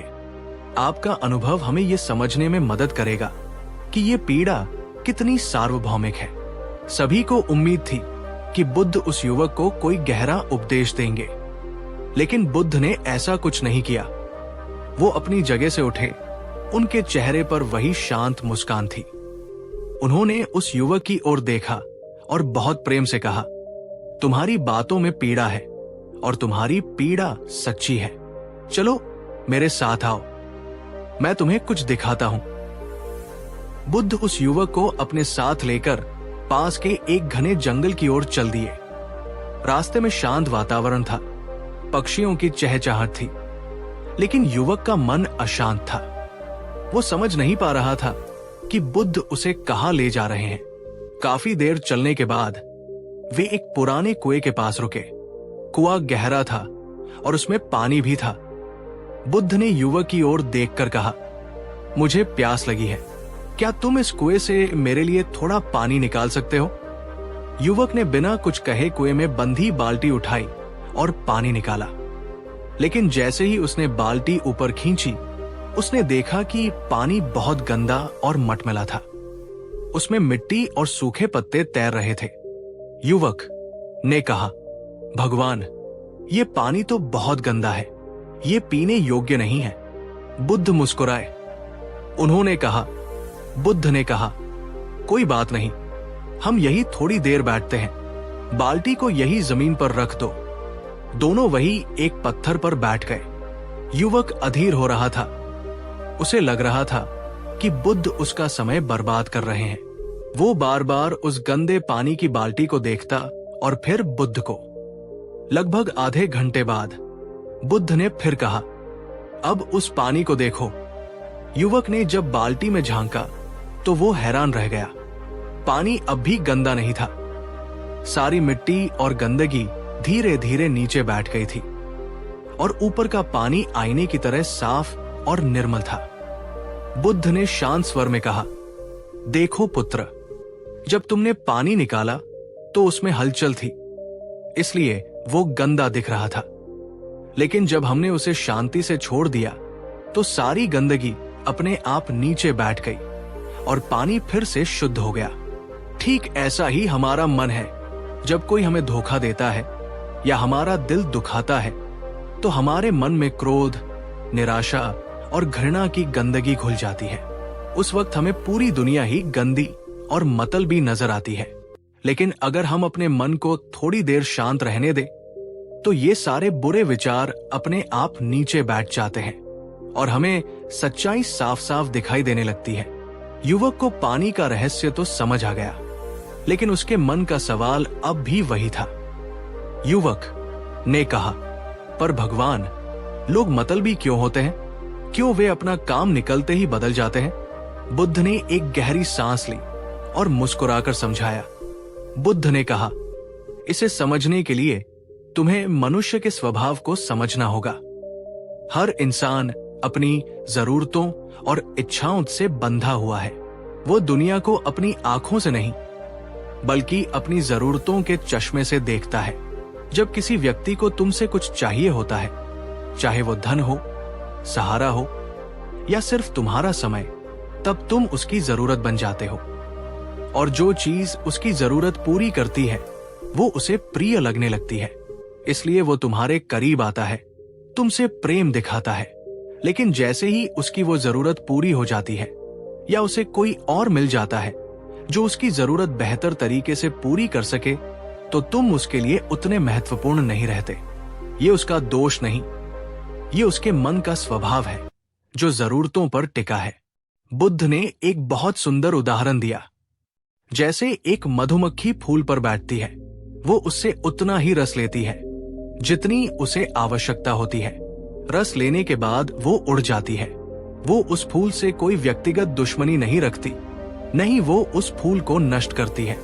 उसका उद्देश्य सिर्फ रस लेना था जो पूरा हो गया। ठीक वैसे ही ज्यादातर लोग रिश्तों में मधुमक्खी की तरह होते हैं। वे तुमसे उतना ही लेते हैं जितनी उनकी जरूरत होती है। जब उनकी जरूरत पूरी हो जाती है तो वे आगे बढ़ जाते हैं। दोस्तों, बुद्ध की ये बात कितनी गहरी है। लोग बुरे नहीं हैं, वे बस अपनी जरूरतों से बंधे हैं। अगर आपको बुद्ध की ये बात समझ आई और दिल को छू गई तो इस वीडियो को एक लाइक जरूर करें। आपका एक लाइक हमें ये बताता है कि ये ज्ञान आप तक पहुंच रहा है। युवक अब थोड़ा शांत हो चुका था। उसने पूछा, तो इसका मतलब हमें भी मतलबी बन जाना चाहिए? क्या हमें भी लोगों का इस्तेमाल करके उन्हें छोड़ देना चाहिए? बुद्ध की मुस्कान और गहरी हो गई। उन्होंने कहा, बिल्कुल नहीं। अगर दूसरों की स्वार्थपरता से तुम्हारी अच्छाई खत्म हो गई तो तुम में और उनमें क्या अंतर रह जाएगा? अगर किसी और के कीचड़ से तुम्हारे कपड़े गंदे हो गए तो क्या तुम खुद कीचड़ में कूद जाओगे? बुद्ध ने जमीन से एक छोटा सा पत्थर उठाया और युवक को दिखाते हुए कहा, अगर मैं इस पत्थर से किसी जानवर को मार दूं तो दोषी कौन होगा? ये पत्थर या मैं? युवक ने कहा, आप होंगे भगवान। पत्थर तो निर्जीव है, उसका कोई दोष नहीं। बुद्ध ने कहा, बिल्कुल सही। तो जब कोई व्यक्ति अपने स्वार्थ के लिए तुम्हारा इस्तेमाल करता है और तुम्हें चोट पहुंचाता है तो दोषी उसका स्वार्थ है, तुम्हारी अच्छाई नहीं। उसका कर्म बुरा है, तुम्हारा दिल नहीं। तुम्हें बस इतना करना है कि अपने मन को उसके स्वार्थ से प्रभावित न होने दो। अपने दिल को उस पत्थर की तरह बनाओ जिस पर किसी के बुरे कर्मों का असर न हो। तुम्हारी करुणा और तुम्हारी अच्छाई तुम्हारी अपनी संपत्ति है, उसे किसी और के व्यवहार के लिए मत बदलो। दोस्तों, कितनी बड़ी सीख है ये। हम अक्सर दूसरों की गलतियों की सजा खुद को देने लगते हैं। हम अपनी अच्छाई छोड़ देते हैं क्योंकि किसी ने हमारे साथ बुरा किया। कमेंट में बताइए, क्या आपने भी कभी किसी के धोखे के बाद ये सोचा है कि अब से मैं भी ऐसा ही बनूंगा? अगर हाँ, तो बुद्ध का ये संदेश आपके लिए ही है। अपनी अच्छाई को कभी मत छोड़ना। अब तक युवक के मन की सारी उथल पुथल शांत हो चुकी थी। उसे अपने सारे सवालों के जवाब मिल रहे थे। चलते चलते उसने बुद्ध से अंतिम सवाल पूछा, हे तथागत, तो इस मतलबी दुनिया में जिया कैसे जाए? हम किस पर विश्वास करें और किस पर नहीं? सही संतुलन क्या है? बुद्ध रुके। उन्होंने डूबते हुए सूरज की ओर देखा और कहा, संतुलन जागरूकता में है। तुम सबसे प्रेम करो, सबकी मदद करो, लेकिन ये उम्मीद मत रखो कि वे भी तुम्हारे लिए वैसा ही करेंगे। अपनी अच्छाई एक फूल की तरह बनाओ जो बिना किसी अपेक्षा के अपनी सुगंध फैलाता है, चाहे कोई उसे तोड़े या उसकी पूजा करे। दूसरी बात, ये समझो कि हर व्यक्ति तुम्हारे जीवन में एक कारण से आता है। कोई तुम्हें सिखाने आता है, कोई तुम्हें आजमाने आता है और कोई तुम्हारा इस्तेमाल करने आता है। जब कोई तुम्हें धोखा देकर चला जाए तो दुखी मत होना, बल्कि उसका धन्यवाद करना, क्योंकि उसने तुम्हें दुनिया का एक बहुत बड़ा सच सिखाया है कि अपनी खुशी के लिए किसी और पर निर्भर नहीं रहना चाहिए। जब कोई तुम्हारा साथ सिर्फ अपनी जरूरत के लिए दे तो उसे बुरा मत समझो। बस ये जान लो कि उसकी और तुम्हारी यात्रा यहीं तक थी। हर कोई तुम्हारी मंजिल तक साथ नहीं चल सकता। कुछ लोग बस रास्ते में मिलते हैं, अपनी भूमिका निभाते हैं और चले जाते हैं। दोस्तों, सोचकर देखिए, जिन लोगों ने आपको छोड़ा, क्या उन्होंने सच में आपका नुकसान किया या फिर उन्होंने आपको और ज्यादा मजबूत, समझदार और आत्मनिर्भर बना दिया? शायद उनका जाना ही आपके लिए एक आशीर्वाद था। अगर आप इस बात से सहमत हैं, तो इस वीडियो को अपने उन दोस्तों के साथ शेयर करें जिन्हें इस वक्त इस संदेश की सबसे ज्यादा जरूरत है। एक और कथा है, जब बुद्ध का एक प्रिय शिष्य आनंद बहुत दुखी होकर उनके पास आया। आनंद ने कहा कि उसके एक मित्र ने, जिसकी उसने हर कदम पर मदद की थी, आज बड़े पद पर पहुंचने के बाद उसे पहचानने से भी इनकार कर दिया। आनंद की आंखों में आंसू थे। बुद्ध ने मुस्कुराकर कहा, आनंद, दुखी मत हो। तुमने उसे अपनी नियत के अनुसार महत्व दिया और उसने तुम्हें अपनी जरूरत के अनुसार महत्व दिया। उसकी जरूरत खत्म हो गई तो उसका रिश्ता भी खत्म हो गया, लेकिन तुम्हारी नियत आज भी शुद्ध है, इसलिए तुम दुखी हो। जिस दिन तुम ये समझ लोगे कि लोगों का व्यवहार उनके कर्मों का फल है और तुम्हारी भावनाएं तुम्हारे कर्मों का, उस दिन तुम्हें किसी से कोई शिकायत नहीं रहेगी। तुम देना मत छोड़ो, क्योंकि देना तुम्हारा स्वभाव है। वो लेना भूल गया, क्योंकि ये उसका स्वभाव है। कर्म का हिसाब यही पूरा हो जाता है। तो दोस्तों, इस पूरी कहानी का सार क्या है? जब बुद्ध ने कहा लोग सिर्फ काम निकलने तक साथ होते हैं, तो वो दुनिया की निंदा नहीं कर रहे थे। वो हमें बस एक आईना दिखा रहे थे। वो हमें समझा रहे थे कि इस दुनिया में सच्चा साथी, सच्चा रिश्ता बहुत दुर्लभ है। ज्यादातर रिश्ते जरूरतों, परिस्थितियों और अपेक्षाओं पर टिके होते हैं। इसलिए जब कोई तुम्हें छोड़कर जाए तो निराश मत होना, गुस्सा मत करना, बस मुस्कुरा देना और सोचना कि उसकी भूमिका पूरी हो गई। तुम्हारा काम किसी को बदलना नहीं है। तुम्हारा काम है अपनी सच्चाई, अपनी करुणा और अपनी शांति को बनाए रखना, क्योंकि इस स्वार्थी दुनिया में एक निस्वार्थ हृदय ही तुम्हारी सबसे बड़ी दौलत है। इस पूरी कहानी को सुनने के बाद आप इस विषय पर क्या सोचते हैं? क्या आप मानते हैं कि आज के समय में सच्चे लोग मिलना मुश्किल है, या आप मानते हैं कि अच्छाई आज भी मौजूद है? नीचे कमेंट में अपनी राय जरूर बताइए। मुझे आपके विचार पढ़ना अच्छा लगेगा। और अगर बुद्ध की इस कहानी ने आपके दिल के किसी कोने को छुआ हो, अगर इसने आपको थोड़ी सी भी शांति दी हो, तो अपना प्यार दिखाने के लिए इस वीडियो को लाइक करें, कमेंट करें और सब्सक्राइब करना न भूलें, ताकि बुद्ध के ऐसे ही गहरे ज्ञान की यात्रा में हम साथ बने रहें। पिछली कहानी में हमने उस युवक की पीड़ा को समझा था, जिसे दुनिया मतलबी लगती थी, और बुद्ध ने उसे सिखाया था कि लोग अपनी जरूरतों के चश्मे से दुनिया देखते हैं। लेकिन आज की कहानी उस पीड़ा से एक कदम आगे की है। ये कहानी उस सवाल का जवाब है जो हम सब कभी न कभी खुद से पूछते हैं, क्यों हमेशा अच्छे लोगों के साथ ही बुरा होता है? आज हम जानेंगे कि बुद्ध के अनुसार इस धोखे और स्वार्थ से भरे संसार में सिर्फ जीना कैसे है ये नहीं, बल्कि इस धोखे को ही अपनी सबसे बड़ी ताकत और अवसर में कैसे बदलना है। तो चलिए एक बार फिर अपने मन को शांत करके उस दौर में लौटते हैं जहां बुद्ध का ज्ञान हर दर्द की दवा था। एक सुनहरी सुबह थी। गौतम बुद्ध अपने शिष्यों के साथ विहार के शांत आंगन में बैठे थे। वातावरण में एक अजीब सी शांति थी जिसे केवल पक्षियों का मधुर कलरव ही भंग कर रहा था। तभी उस शांति को चीरती हुई एक आवाज आई। एक वृद्ध व्यक्ति जिसके कंधे अनुभव के बोझ से झुके हुए थे, लड़खड़ाते कदमों से बुद्ध की ओर आ रहा था। उसके चेहरे पर सिर्फ थकान नहीं थी, बल्कि दशकों का बोझ, अनगिनत शिकायतों और एक गहरी निराशा थी। उसकी आंखों में गुस्सा और बेबसी एक साथ तैर रहे थे। वो बुद्ध के सामने आकर जमीन पर बैठ गया और उसकी आवाज में एक कंपी थी। वृद्ध व्यक्ति ने दर्द भरी आवाज में कहा, तथागत, मैंने अपनी पूरी जिंदगी दूसरों के लिए जी। जब मेरे दोस्त मुश्किल में थे, मैंने अपना घर बेचकर उनकी मदद की। जब मेरे रिश्तेदारों को जरूरत पड़ी, मैंने अपनी जमा पूंजी उन्हें सौंप दी। मैंने अपने बच्चों के लिए अपनी रातें जागी, अपनी ख्वाहिशें मारी। मैंने कभी किसी से कुछ नहीं मांगा, बस देता गया। लेकिन आज जब मेरा शरीर कमजोर है, जब मुझे सहारे के 2 शब्दों की जरूरत है, तो कोई मेरे साथ नहीं है। मेरे दोस्त मुझे पहचानते नहीं, रिश्तेदार नजरें चुराते हैं।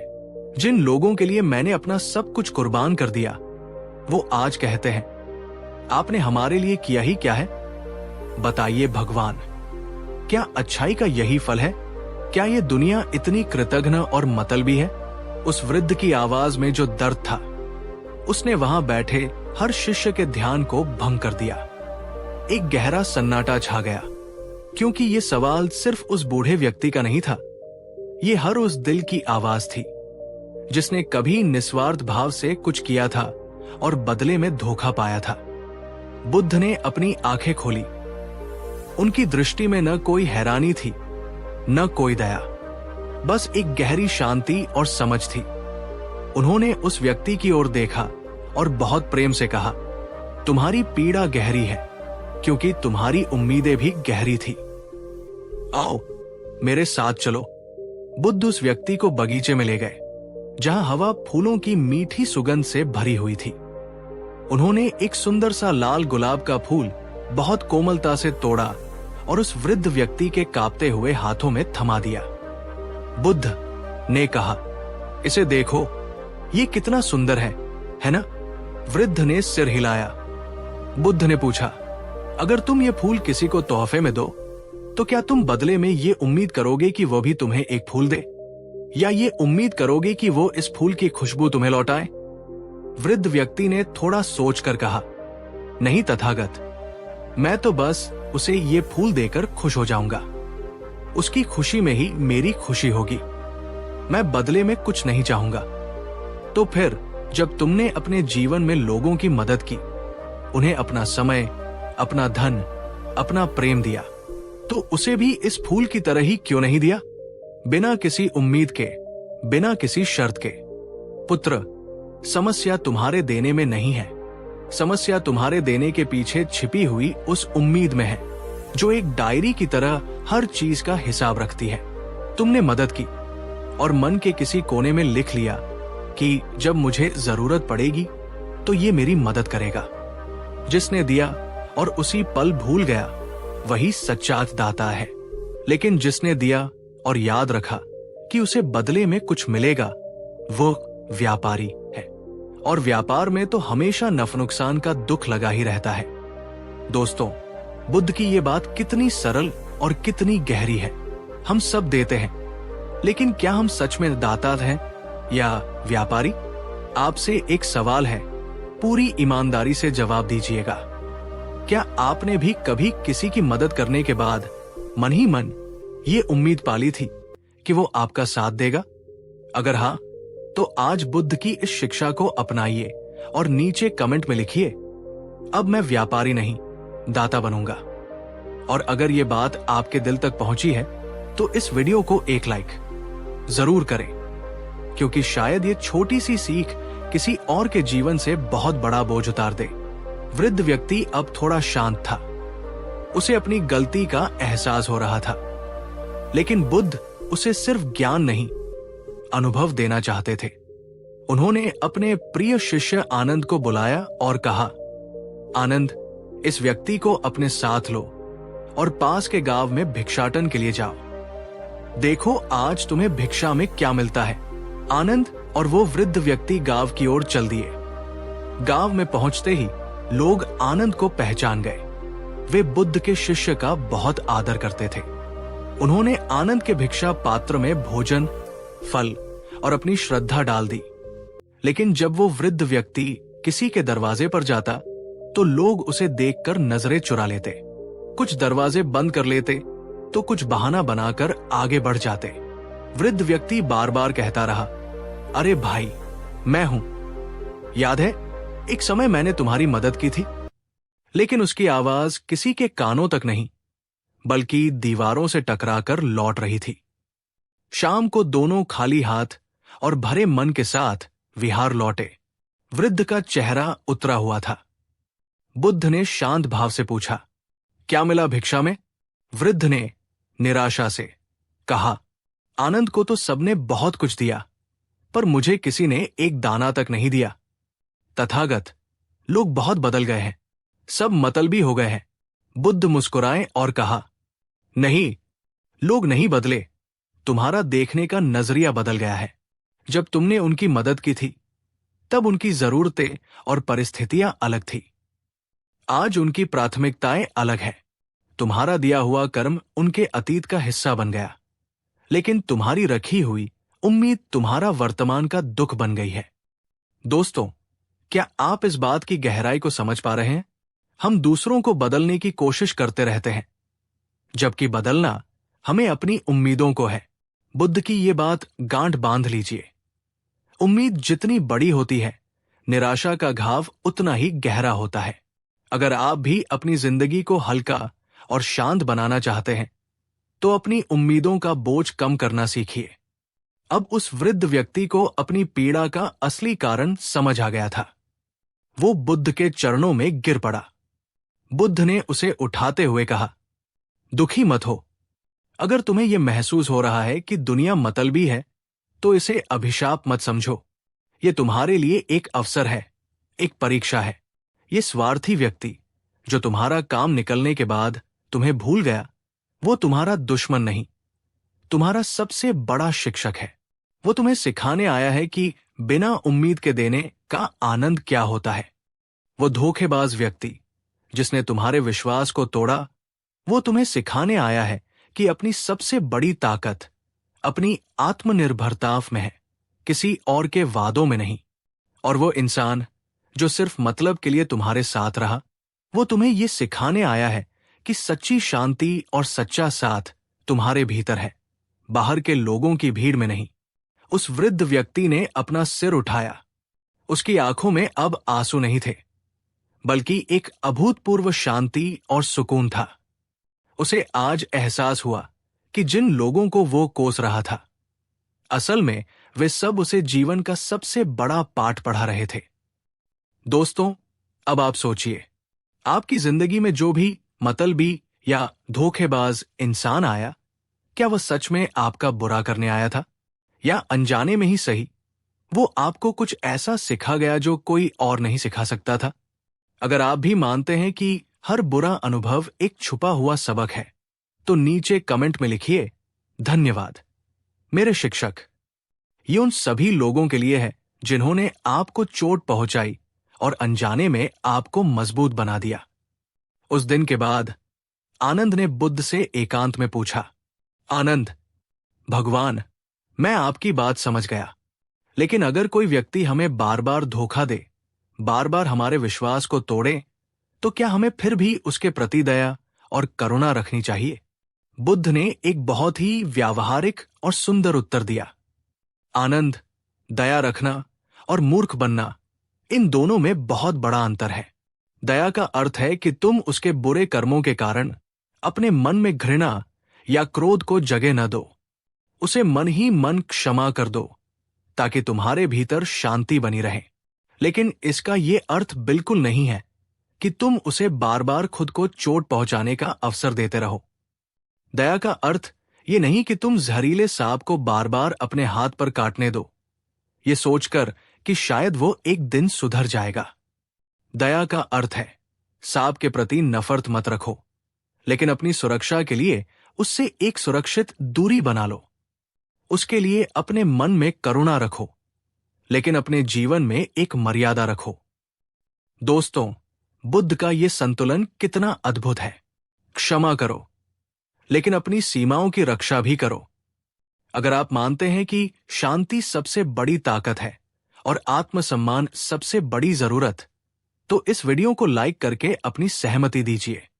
उस रात जब पूरा विहार चांद की रोशनी में नहाया हुआ था, बुद्ध ने अपने सभी शिष्यों को एकत्रित किया और कहा, याद रखना, यह संसार एक बहुत बड़ा विद्यालय है और स्वार्थ इसका सबसे कठिन अध्याय। हर व्यक्ति यहां अपना अपना सबक सीख रहा है। कोई देना सीख रहा है तो कोई लेना, कोई विश्वास करना सीख रहा है तो कोई आत्मनिर्भर होना। इसलिए जब कोई तुम्हारा इस्तेमाल करे तो उसे दुश्मन मत समझो, उसे एक शिक्षक समझो, क्योंकि उसने तुम्हें इंसान को पहचानना सिखाया है। जब कोई तुम्हें अकेला छोड़कर चला जाए तो उसे भी धन्यवाद दो, क्योंकि उसने तुम्हें अकेलेपन में खुश रहना और स्वावलंबन सिखाया है। हर दर्द एक सीख है, हर धोखा एक ज्ञान है। जो इस रहस्य को समझ गया उसे फिर कोई दुखी नहीं कर सकता। तो दोस्तों, आज बुद्ध ने हमें सिखाया कि लोग सिर्फ काम निकलने तक साथ होते हैं। ये जीवन की एक सच्चाई हो सकती है, लेकिन इस सच्चाई को हम अपने दुख का कारण बनाएं या अपने ज्ञान का, ये चुनाव हमारा है। आपकी अच्छाई आपकी कमजोरी नहीं, आपकी शक्ति है। बस उसे बिना किसी उम्मीद के फूल की तरह बांटना सीख लीजिए, फिर आपको कोई मुरझा नहीं पाएगा। अगर इस कहानी ने आपके मन को छुआ है, अगर इसने आपके किसी पुराने घाव पर मरहम का काम किया है, तो इस ज्ञान की लौ को बुझने मत दीजिएगा। इस वीडियो को लाइक करें, अपने विचार नीचे कमेंट में जरूर लिखें कि जिंदगी के किस धोखे ने आपको सबसे मजबूत बनाया। नमस्कार दोस्तों, आपका स्वागत है हमारी आज की इस अद्भुत और जीवन बदल देने वाली कहानी में। आज हम बात करने वाले हैं गौतम बुद्ध के उस अनमोल संदेश की, जिसने हजारों साल पहले ही इंसान को सिखा दिया था, अगर तुम अपनी सोच बदल लो तो तुम्हारी किस्मत अपने आप बदल जाएगी। दोस्तों, ये सिर्फ एक लाइन नहीं है, ये जीवन का पूरा दर्शन है। पर क्या वाकई सोच बदलने से किस्मत बदल सकती है? आपका क्या मानना है? कमेंट में जरूर बताइए कि क्या आप मानते हैं कि सोच की शक्ति ही असली किस्मत बनाती है। एक दिन बुद्ध अपने शिष्यों के साथ एक गांव से गुजर रहे थे। रास्ते में उन्होंने देखा कि एक किसान खेत में काम कर रहा है, लेकिन उसके चेहरे पर गुस्सा, थकान और असंतोष झलक रहा है। बुद्ध ने मुस्कुराते हुए उससे पूछा, भाई, तुम इतने दुखी क्यों लग रहे हो? किसान बोला, भगवान, मेरा जीवन बहुत कठिन है। फसल ठीक नहीं होती, परिवार शिकायत करता है और किस्मत तो जैसे मुझसे नाराज ही है। बुद्ध ने शांत स्वर में कहा, अगर तुम्हारी किस्मत तुम्हारे हाथ में होती तो क्या तुम इसे ऐसा ही रखते? किसान बोला, नहीं। बुद्ध मुस्कुराए, तो फिर उसे बदलने की कोशिश करो, लेकिन बाहर नहीं, अपने अंदर की सोच से। दोस्तों, यहां बुद्ध ने बहुत गहरा संदेश दिया था। किस्मत बदलना बाहर की बात नहीं, भीतर का काम है।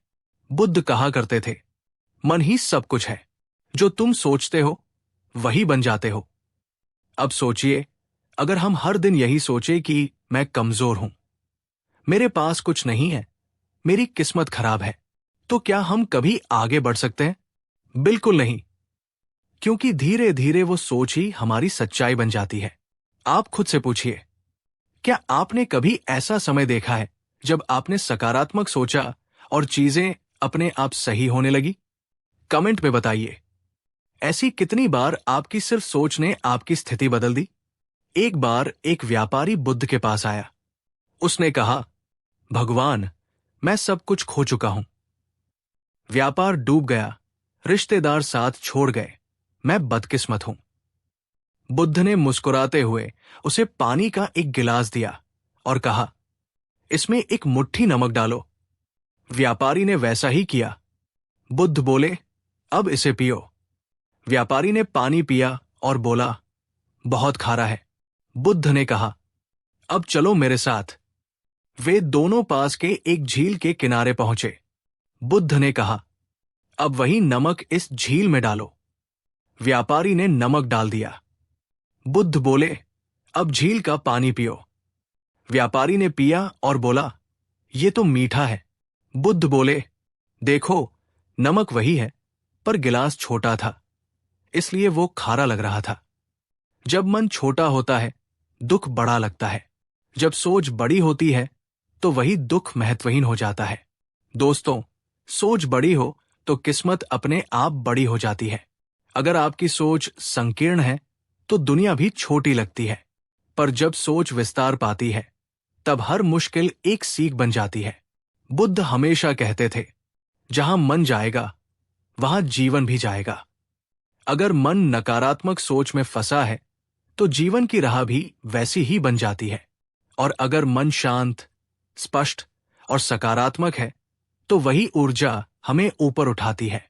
एक बार उनके एक शिष्य ने पूछा, भगवान, मैं किस्मत कैसे बदल सकता हूं? बुद्ध बोले, हर सुबह अपने विचारों को दिशा दो। जिस तरह किसान खेत में बीज बोता है, वैसे ही तुम अपने मन में विचार बो। सोचिए दोस्तों, अगर आप रोज सुबह उठकर यही सोचें कि मैं अपने जीवन का निर्माता हूं, मुझ में शक्ति है, मैं आज कुछ अच्छा करूंगा, तो क्या दिन अलग नहीं गुजरेगा? अगर आप मानते हैं कि हर दिन की शुरुआत सकारात्मक सोच से करनी चाहिए, तो वीडियो को लाइक करें। बुद्ध के पास एक साधक आया, जिसने वर्षों तक ध्यान किया था, लेकिन फिर भी उसे शांति नहीं मिल रही थी। उसने कहा, भगवान, मैं बहुत कोशिश करता हूं, पर मेरा मन भटकता रहता है। शायद मेरी किस्मत में शांति लिखी ही नहीं है। बुद्ध ने उसकी ओर देखा और बोले, किस्मत को दोष देना आसान है, पर अपने मन को देखना कठिन है। तुम्हारा मन बंद कमरे में बंद पंछी जैसा है। वो बाहर निकलना चाहता है, पर खिड़की कहाँ है, ये उसे नहीं दिखता। बुद्ध ने कहा, पहले अपनी सोच की खिड़की खोलो। जहां अंधेरा है, वहां प्रकाश आने दो। फिर देखो, किस्मत अपने आप उड़ान भरने लगेगी। दोस्तों, ये कितनी गहरी बात है। आपका क्या विचार है? क्या हम में से ज्यादातर लोग किस्मत को दोष देकर अपने मन को नजरअंदाज नहीं करते? कमेंट में बताइए। बुद्ध ने हमेशा कहा, विचार बीज है, कर्म उनके फल है। अगर बीज बुरे हैं, तो फल भी वैसा ही होगा। लेकिन अगर विचार अच्छे हैं, करुणा, प्रेम और आत्मविश्वास से भरे, तो जीवन भी फूलों से महक जाएगा। आप सोचिए, अगर कोई व्यक्ति दिन भर यही कहे कि मेरे साथ बुरा ही होता है, मैं कभी नहीं जीत सकता, तो उसके अंदर कैसी ऊर्जा होगी? कमजोर, थकी हुई, निराश। लेकिन वही व्यक्ति अगर सोचे, मैं हर गलती से कुछ सीखता हूं, हर दिन मेरे लिए एक नया अवसर है, तो उसका चेहरा, चाल, बोलचाल, सब कुछ बदल जाएगा। यही सोच की शक्ति है। बुद्ध ने अपने शिष्यों से कहा, अगर तुम दुनिया बदलना चाहते हो, तो पहले खुद को बदलो। आज की दुनिया में हम सब यही भूल करते हैं। हम चाहते हैं कि हालात बदल जाए, लोग बदल जाए, सरकार बदल जाए, किस्मत बदल जाए, पर हम खुद वैसा ही सोचते रहते हैं। दोस्तों, सच तो यह है, सोच बदलो, सब बदल जाएगा। एक छोटा सा उदाहरण लीजिए। अगर आप किसी मुश्किल को समस्या नहीं बल्कि चुनौती कह दें, तो अचानक आपकी ऊर्जा बढ़ जाती है। शब्द वही है, लेकिन सोच अलग है। वीडियो अच्छा लग रहा हो तो एक लाइक जरूर करें और कमेंट में लिखें, मैं अपनी सोच बदलूंगा। जब बुद्ध जीवन के अंतिम दिनों में थे, उनके शिष्य रोने लगे। बुद्ध ने कहा, क्यों रोते हो? मैं तो जा रहा हूं, लेकिन मेरा संदेश तुम्हारे साथ रहेगा। उन्होंने कहा, अप दीपो भव, स्वयं अपना दीपक बनो। इसका अर्थ है, अपने अंदर के प्रकाश को पहचानो। तुम्हारे जीवन की दिशा तुम्हारी सोच पर निर्भर है। अगर तुम अपने अंदर की शक्ति को पहचान लो, तो कोई किस्मत तुम्हें रोक नहीं सकती। दोस्तों, अब मैं आपसे एक छोटा सा प्रयोग करवाना चाहता हूं। अभी, इसी क्षण, अपनी आंखें बंद करें।